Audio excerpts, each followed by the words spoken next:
All right, should we just continue our discussion on cartoonish behavior?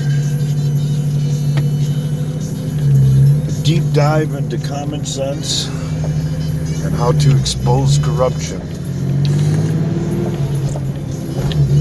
Yes, that's frost on the windows. It's getting to be that time of year.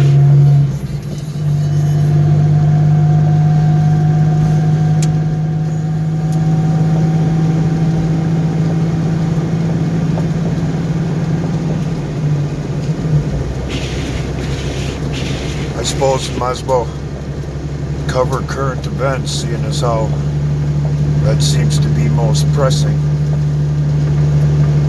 Common sense, I guess, is the topic of today. Who in their right mind wouldn't want to know about corruption and payoffs and what have you going into an election, besides the people who didn't want to be exposed?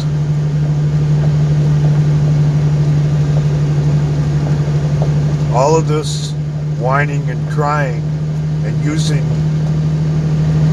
Trump's phone call with the UK president as a tool to try and get him out of office should be so obvious to people that it's to cover their own misdeeds, to try and take care of something exactly what Joe Biden was trying to do when he got the prosecutor fired into Ukraine, trying to take care of one of their own. Because it leads deeper. Because Hunter Biden is merely the tip of the iceberg. For those of you that don't know, John Kerry's son is in this up to his eyeballs too. Nancy Pelosi's kid is also involved. And I'm sure the list of characters probably goes on from there. That's what this is all about.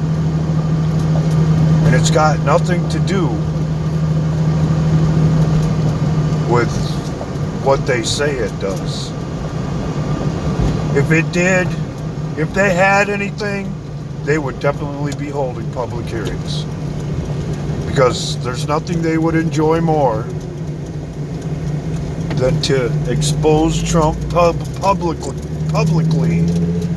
for,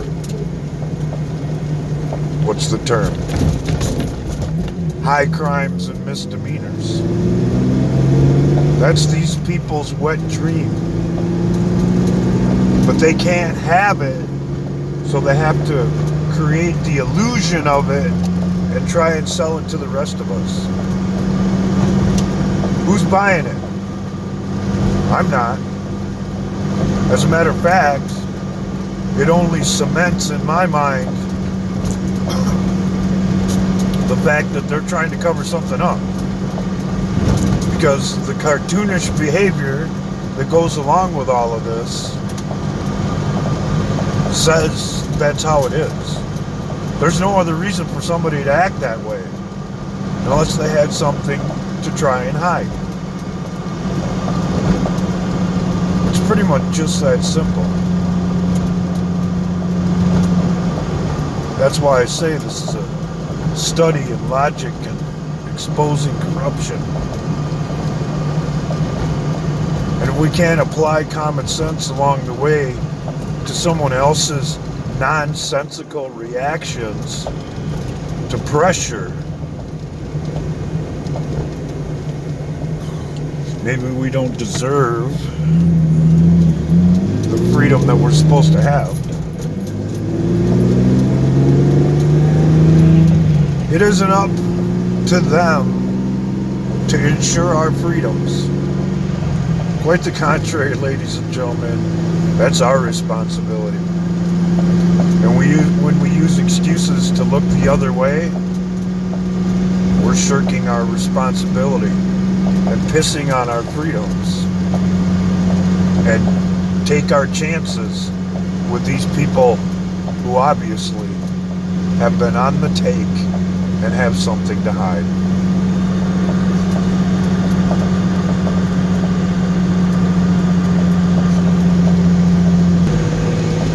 And I don't know about you, but I consider everything that has went on for the past couple of years even an insult to our intelligence.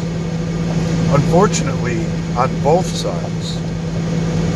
The fact that it's been allowed to go on so long in order to educate the American public, some of whom refused the education, and the ridiculous behavior and dumbass allegations that have went along with the other side trying to cover it up. When is enough enough? When are regular people willing to say, what the hell goes on here? And actually use their intelligence and discernment to try and get to the bottom of it all. Instead of relying on other people to do the job that we should all be prepared to do ourselves. The things that we have to do on a daily basis just to survive.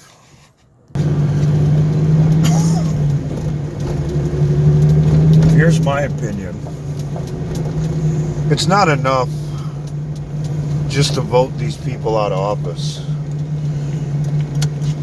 That's a band-aid solution at the very least.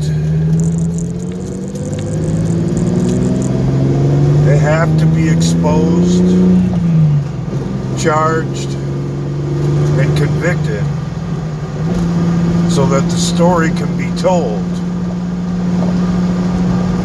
And people will finally get it through their heads that controlling a constitutional government requires a little bit of participation on our side.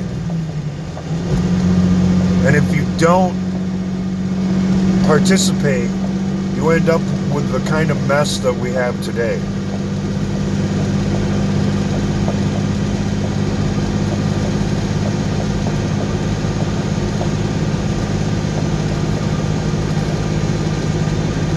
It's pretty much just that simple.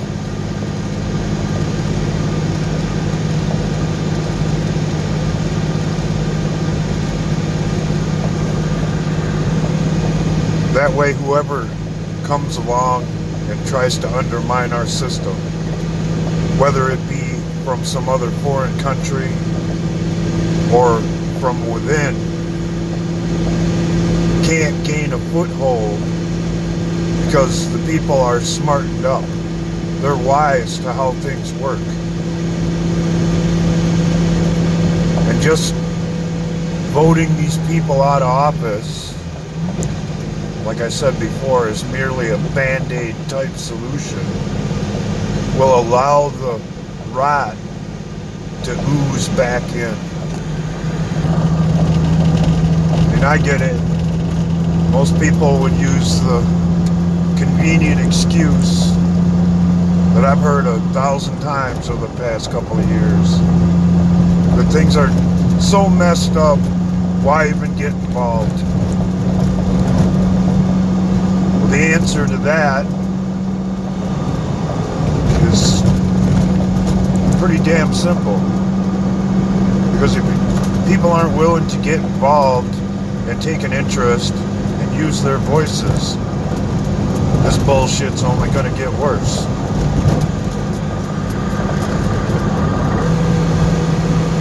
So here's the reality of the situation, at least wise from my point of view. If we spend our time concentrating on other issues, the main issue is never going to be solved.